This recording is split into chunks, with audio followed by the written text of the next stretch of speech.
Selamat datang di channel Alur Donghua. Sebelum menonton, silahkan subscribe, biar Mimin tambah semangat update-nya. Han Li menghela nafas dan bergumam, masing-masing Qin-Kuei Devils memiliki kultivasi Naschen Soul awal. Dengan penambahan penyempurnaan setan, setan Qin-Kuei bersatu menjadi satu dan sangat mahir dalam teknik setan bersama.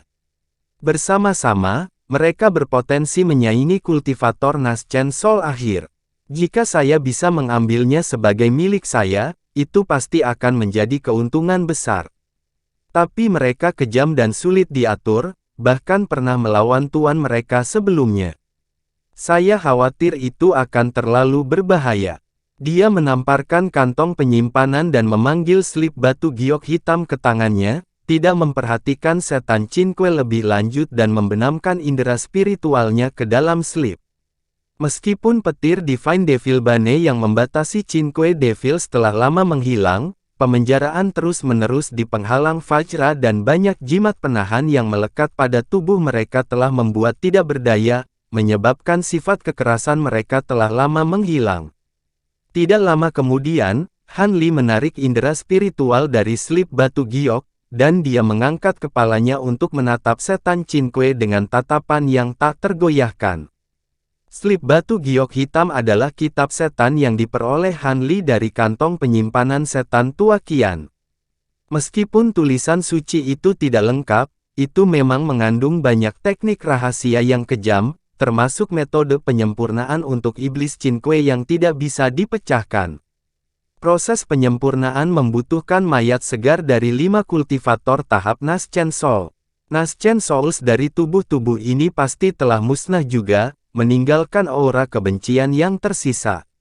Setelah disempurnakan dengan berbagai bahan langka, jenazah juga harus dikuburkan di tempat terkonsentrasi Yin Qi, di mana seorang kultivator Yin dipenggal setiap bulan untuk memberi makan jenazah dengan darah, daging, dan jiwanya. Dengan pengulangan ini selama 100 tahun, setan Qin-Kuei akan mendapatkan kesadaran dan bangkit. Kemudian menggunakan teknik rahasia untuk memurnikan mayat selama beberapa puluh tahun, setan Qin-Kuei akan berkultivasi ke tahap awal. Namun, pada titik setan Qin-Kuei hanya akan memiliki kultivasi tahap formasi inti. Dibutuhkan upaya yang cermat dan biaya yang besar untuk lebih meningkatkan kemampuan mereka. Tetapi bahkan dalam kasus itu, seharusnya mayat Qin-Kuei tidak mungkin mencapai tahap formasi inti akhir. Namun, Old Devil Qian adalah seorang jenius yang mengguncang surga. Melalui beberapa metode rahasia, dia berhasil mengangkat mereka ke tahap awal Naschen Soul. Mungkin saja hal ini juga menyebabkan para Qin-Kuei Devil menyerang tuan mereka. Jika kepala iblis hanya pada tahap formasi inti, tidak akan ada masalah mengendalikan mereka. Menurut metode penyempurnaan untuk setan Qin-Kuei, Han Li bisa mengendalikan setan Qin-Kuei, tapi dia bukanlah orang yang mengasuh mereka sejak awal. Namun, kitab suci memang menyebutkan teknik pengendalian setan yang bisa dia gunakan pada setan Qin-Kuei. Dengan menempatkan beberapa batasan luar biasa pada masing-masing setan Qin-Kuei dan secara berkala memberi mereka esensi darahnya, dia seharusnya bisa mengendalikan secara paksa. Tentu saja, ini tidak akan memungkinkan dia untuk menggunakan Qin-Kuei Devils sebagai inkarnasi pribadi seperti Old Devil Qian. Mustahil bagi Naschen Soul-nya untuk memasuki tubuh setan Qin-Kuei. Selain itu, ada risiko serangan balik yang jauh lebih besar dibandingkan dengan Old Devil Qian. Di setiap saat kelemahan di mana dia akan kehilangan kendali atas setan Qin-Kuei, atau jika dia gagal memberi esensi darahnya, mereka tanpa henti akan berusaha untuk melahapnya. Namun, ada satu manfaat dari metode ini. Dia tidak perlu menggunakan Naschen Soul-nya untuk menampung para Qin-Kuei Devils. Bahkan jika ada serangan balik, Han Li akan dapat melarikan diri daripada melawan mereka. Terlepas dari risikonya, Qin-Kuei Devils sepadan dengan manfaatnya. Han Li memukul iblis dengan beberapa segel mantra, masing-masing menghilang ke dalam tubuh mereka. Bola darah kemudian muncul dari mulutnya. Kulit Hanli menjadi pucat karena banyaknya esensi darah yang dikonsumsi. Kemudian tanpa istirahat sejenak, dia melambaikan tangannya. Dalam kilatan biru, bola darah terbelah menjadi 5 bola genap. Setelah itu, Hanli menyapu lengan bajunya dan bola darah terbang menuju masing-masing setan Qin Kuei. Di bawah perintah mentalnya, bola darah kabur dan melewati penghalang Fajra, menuju ke 5 kerangka. Ketika bola darah mendekati tengkorak hitam, jiwa utama setan Qin Kuei, rongga matanya berkilau hijau dan mulai bergetar tanpa henti. Tetapi ketika tengkorak-tengkorak itu menyentuh kerangka yang tertutup jimat, kilatan cahaya hijau menolaknya. Suara klak memenuhi udara saat tengkorak menggertakkan gigi tanpa akhir. Kilatan dingin bersinar dari mata Hanli dan dia mengangkat tangannya, mengeluarkan 5 pedang emas kecil dari lengan bajunya. Mereka berkedip-kedip di atas 5 tengkorak hitam dan dipaku di antara gigi, melumpuhkan mereka. Tengkorak-tengkorak itu melolong tanpa henti, dan cahaya hijau di mata mereka mulai berdenyut. Hanli tanpa ekspresi membentuk gerakan mantra dan guntur bertepuk tangan, petir emas meletus dari 5 pedang kecil. Lengkungan petir emas yang ramping berkedip-kedip dan tengkorak-tengkorak itu bergetar karena serangan itu. Lolongan mereka berubah menjadi ratapan dan keganasan sangat berkurang. Hanli memasang ekspresi puas saat melihat ini. 5 bola darah kemudian jatuh ke mulut tengkorak. Cahaya hijau melonjak dari mata mereka, dan sesaat kemudian, sebagian besar kekuatan mereka tampaknya pulih kembali. Hanli menutup matanya dan mengepalkan tangannya dengan gerakan mantra. Dia perlahan melepaskan indera spiritualnya, menarik dukungan dari esensi darahnya untuk membentuk hubungan mental dengan setan Qin Kuei. Seperti yang diharapkan Hanli, setan Qin Kuei menjadi jinak dan sikap agresif telah menghilang. Setelah menghela nafas panjang, dia menyentuh kantong penyimpanan, mengeluarkan 5 jarum perak berkilau ke tangannya. Dia melambaikan tangannya dan melepaskan 5 benang perak ke dalam tengkorak tanpa bekas. Dia menggumamkan mantra dan meludahkan 5 awan ki biru. Azure Ki mulai berfluktuasi terus-menerus saat mantra berlanjut. Pada akhirnya, mereka membentuk 5 tubuh kecil tak berwajah. Begitu mereka terbentuk, Hanli berhenti, dan berteriak. Dia mengusap tangannya ke tanah, mengambil 5 irisan ki tanah kuning dan membuat mereka menyatu dengan tubuh kecil, menciptakan 5 ular kuning yang hidup. "Bangun," kata Hanli. Kelima tubuh kecil itu tiba-tiba kabur saat mereka bergegas keluar, membenamkannya ke dalam tengkorak. Dia kemudian melanjutkan, mengeluarkan setumpuk cincin perak dari kantong penyimpanan. Alat sulap ini adalah alat sulap penahan setan dari kitab setan Old Devil Qian yang dia ciptakan saat dia dalam penerbangan. Karena dia menggunakan sisa-sisa Tailstar Essence miliknya untuk menyempurnakan cincin-cincin ini, mereka sangat tahan lama. Dengan lambaian tangannya, lebih dari 20 cincin perak terbang ke udara dan mengeluarkan cincin aneh, menghilang dari pandangan dan muncul kembali di leher dan anggota kerangka. Kemudian, menghilang. Setelah selesai, Hanli menghela nafas. Dia melambaikan tangannya sekali lagi, menyebabkan penghalang Fajra dengan cepat menyusut dan jatuh ke dalam genggaman. Setan Qin Kuei, baik kerangka maupun tengkorak hitam, telah jatuh menembus penghalang dan jatuh ke tanah. Saat 5 pedang emas menarik diri dari tengkorak, jimat yang menempel di tubuh mereka mulai terbakar, tersulut oleh api iblis.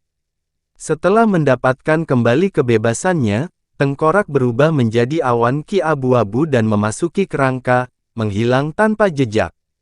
Ketika Hanli melihat ini, dia secara mental mengaktifkan seni kontrol iblis dari Sleep Giok Setan Tua Qian, memanggil setan Qin Kuei untuk berdiri tegak dengan gemetar. Mereka kemudian perlahan melayang ke arahnya. Dengan perintah lain, kelima kerangka itu berhenti, tetapi mata mereka berkedip-kedip dengan cahaya hijau seolah mereka ingin mendekatinya lebih dekat lagi. Ekspresi Hanli tenggelam dan dia tiba-tiba mengeluarkan serangkaian mantra. 5 pita perak muncul dari masing-masing kerangka dan api biru berkobar dari permukaannya. Saat aroma hangus memenuhi udara, para Cinque Devils mundur dengan mencicit yang terdengar dari mulut mereka untuk menunjukkan kepanikan. Ketika Hanli menghentikan mantranya, api biru langsung menghilang, sekarang mengetahui bahwa setan Cinque yang ganas telah menjadi patuh. Hanli dalam hati mengangguk puas. Itu bisa diterima selama dia bisa memerintahkan mereka untuk menyerang musuhnya, bahkan jika dia tidak bisa mengendalikan sampai tingkat yang lebih baik. Dengan pemikiran itu, Hanli menginginkan seni kontrol iblis sekali lagi, menyusutkan iblis Cinque sebelum akhirnya melenyapkan mereka menjadi 5 awan ki abu-abu. Dia membalik tangannya dan menghasilkan botol hitam kecil ke tangannya. 5 awan mengelilingi botol dan terbang ke dalamnya. Setelah awan terakhir terbang ke dalam botol, dia menyegelnya dan meletakkan beberapa jimat di atasnya untuk ukuran yang baik. Dia dengan hati-hati memasukkan ke dalam kantong penyimpanan. Selama dia memberi esensi darahnya secara berkala, seharusnya tidak ada masalah dalam mengendalikan mereka. Namun, ini hanya mungkin karena jumlah pil obat pemulihan vitalitas yang dimiliki Hanli. Bahkan mereka yang memiliki kultivasi lebih besar darinya tidak akan berani mempertahankan iblis untuk waktu yang lama. Lagi pula, esensi darah adalah vitalitas seseorang. Biasanya, itu tidak bisa dikeringkan dalam waktu lama. Bahkan pendiri teknik pengendalian iblis ini hanya mengusulkan metode ini karena dia juga seorang Grandmaster penyempurnaan pil. Dia bisa meneliti teknik ini karena bisa mengisi kembali esensi darahnya yang hilang. Dengan Cinque Devils ditundukkan, Hanli merasa puas tetapi dia masih memiliki satu hal penting lagi yang harus diperhatikan. True Flame Yin besar yang dia peroleh dari kuali kuno raksasa dari Gunung Kunwu pasti akan sangat berguna dalam pertempuran. Namun, itu akan memakan waktu cukup lama. Pegunungan Snowfen telah diselimuti dingin yang sunyi selama lebih dari 10 tahun. Semua orang di wilayah itu tahu bahwa seorang ahli yang sangat kuat sedang berkultivasi di gunung. Tidak ada yang berani melakukan perjalanan di dekat daerah tersebut dan pegunungan tetap tidak terganggu. Ketika faksi terdekat melihat bahwa ahli ini hanya mencari tempat untuk berkultivasi dan tidak melakukan apa-apa lagi, mereka merasa lega. Suatu hari, badai salju yang lebat menyerang pegunungan Snowfen dengan angin ganas dan kepingan salju seukuran bunga dandelion. Saat badai menyembunyikan gunung dari pandangan, lapisan salju setinggi 1 kaki dengan cepat menyelimutinya. Badai salju sebesar itu jarang terjadi bahkan di iklim yang sedingin es. Bahkan kultivator tingkat rendah tidak mau menghadapi cuaca, tetapi pada saat itulah garis biru yang menyilaukan menembus udara dan berkedip-kedip dari pandangan. 2 jam kemudian, garis biru muncul puluhan ribu kilometer jauhnya, di dekat pegunungan yang jauh dari pegunungan Snowfen. Cahaya memudar dari garis untuk mengungkapkan Hanli. Setelah berkultivasi selama lebih dari 10 tahun, dia telah sepenuhnya memurnikan semua hartanya dan bahkan membawa True Flame Yin besar ke dalam tubuhnya, menyelesaikan tahap pertama penanamannya. Dengan semua ini disiapkan, tidak akan ada yang menimbulkan ancaman selain dari serangan dari banyak kultivator Naschen Soul akhir atau keberadaan menakutkan pada tingkat leluhur iblis Yuancha. Tidak hanya kultivasi dan kemampuannya jauh lebih besar daripada ketika dia memasuki Gunung Kunwu, setan Cinque dan harta yang dia peroleh seharusnya memungkinkan dia untuk melawan beberapa kultivator jiwa baru lahir. Setelah bertahun-tahun berlalu, dia menganggap bahwa keributan Gunung Kunwu seharusnya sudah mereda dan memutuskan untuk pergi ke tujuan berikutnya, Pulau Malam Utara. Ketika setengah bulan berlalu, para kultivator akan mulai menemukan bahwa kabut putih yang menutupi pegunungan Snowfen telah menghilang, dan tidak berpenghuni. Menyusul munculnya urat roh yang tiba-tiba tidak terbantahkan, faksi-faksi terdekat pecah menjadi perang. Pulau Malam Utara sebenarnya adalah sebuah semenanjung sebuah prefektur yang jauh dari wilayah Suang. Karena suhu yang ekstrim, bahkan kultivator tingkat rendah tidak berani melangkah keluar tanpa perlindungan. Dan bukannya semenanjung yang dikelilingi oleh air, itu dikelilingi oleh lapisan es yang tak berujung dengan gletser yang tertanam di antara mereka. Pulau Malam Utara panjangnya ratusan ribu kilometer dengan kota es raksasa di tepi paling utara pulau itu. Itu adalah Istana Malam Utara, sekte terbesar di utara. Sebenarnya, kekuatan sekte itu tidak lebih lemah dari 10 sekte jahat dan benar dari Jin Agung. Tetapi karena Pulau Malam Utara terletak di tempat yang dianggap hutan belantara, banyak sekte tidak mengakui istana sebagai bagian dari Jin Agung, menganggapnya sebagai sekte luar negeri dan tidak memasukkannya dari peringkat sekte di Jin Agung. Tetapi di wilayah utara Jin besar yang berpenduduk jarang, Istana Malam Utara bahkan lebih terkenal daripada sekte teratas di daratan Jin besar, sekte Iblis Surgawi, dan sekte Zenit Tinggi. Tidak diragukan lagi mereka adalah sekte teratas di utara. Di wilayah utara, sekte itu juga dikenal dengan nama Istana Abadi Utara. Kultivator liar tingkat rendah yang tak terhitung jumlahnya ingin memasukinya. Istana Malam Utara juga terbagi antara divisi dalam dan luar.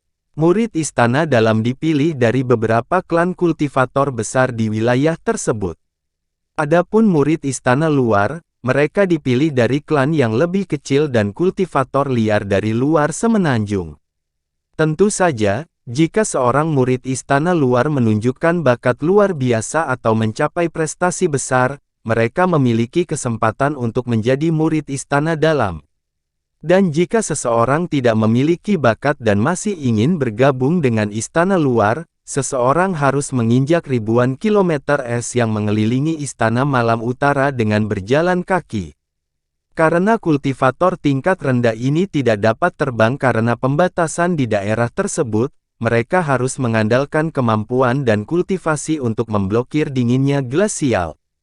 Dengan demikian, apakah mereka akan diterima di Istana Luar jika berhasil mencapainya? Tidak peduli apa yang mereka andalkan untuk melewati suhu yang keras, pencapaian ini akan menunjukkan beberapa kualitas penebusan. Tentu saja, masih belum banyak yang berhasil. Banyak yang akan membeku saat mencoba.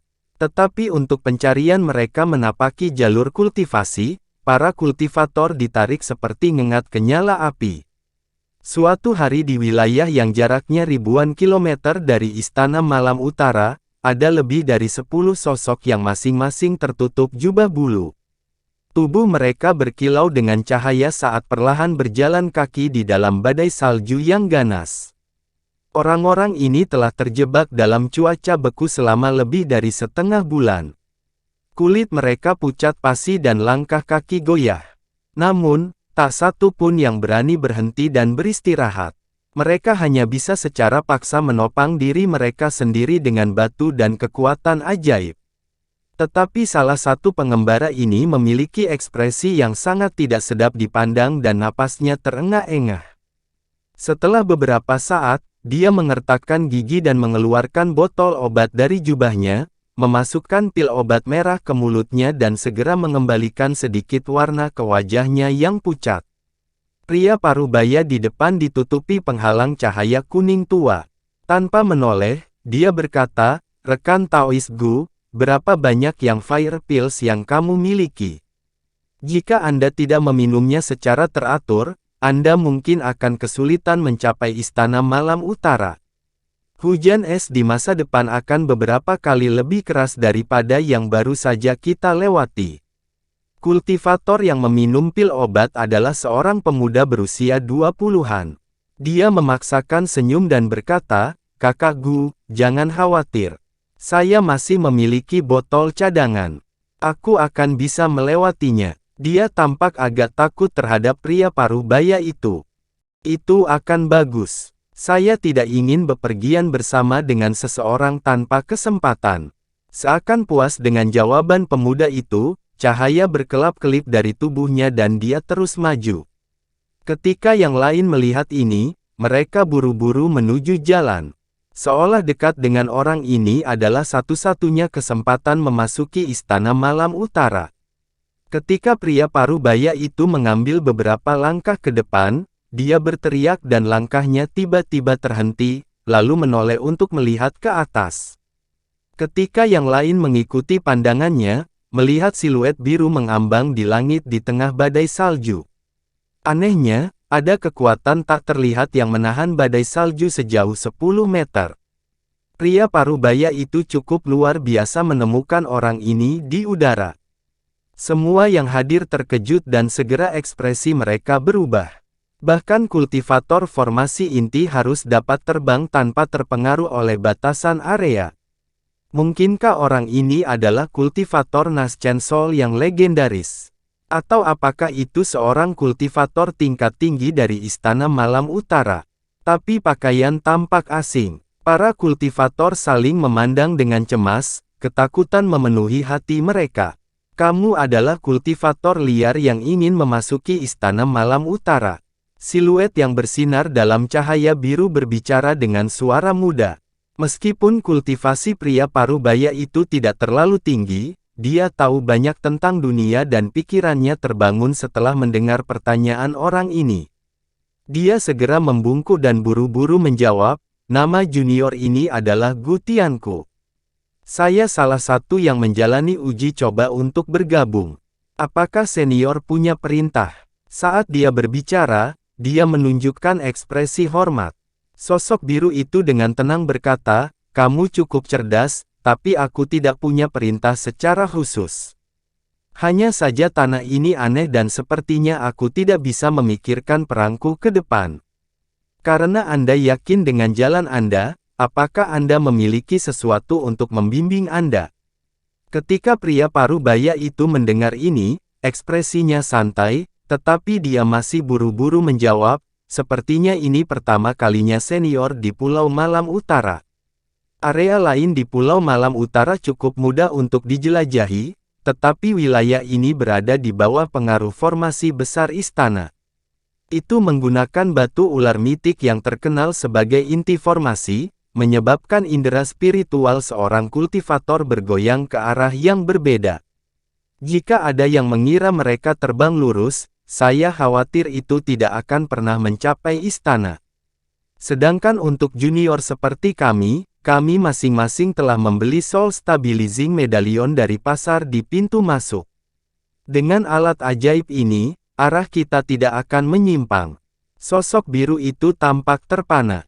Medali penstabil jiwa. Iya, meskipun itu bukan alat sihir yang langka, itu diperlukan untuk sampai ke istana. Itu dijual oleh toko dari istana.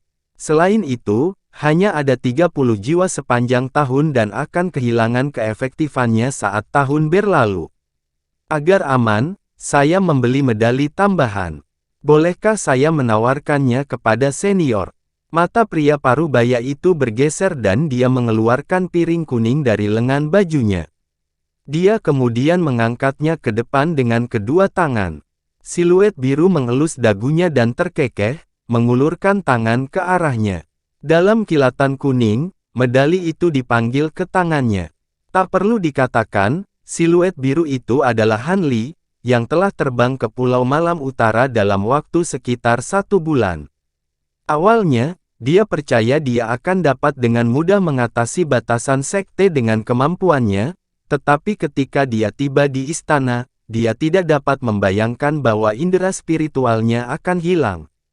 Untuk sementara waktu, dia tidak dapat menemukan lokasi istana, yang membuatnya sangat terkejut dan kesal. Karena dia datang ke sini untuk melakukan kunjungan persahabatan, bukan berarti dia bisa menembus batasan dengan kekuatan kekerasan. Untung dia bertemu dengan sekelompok orang.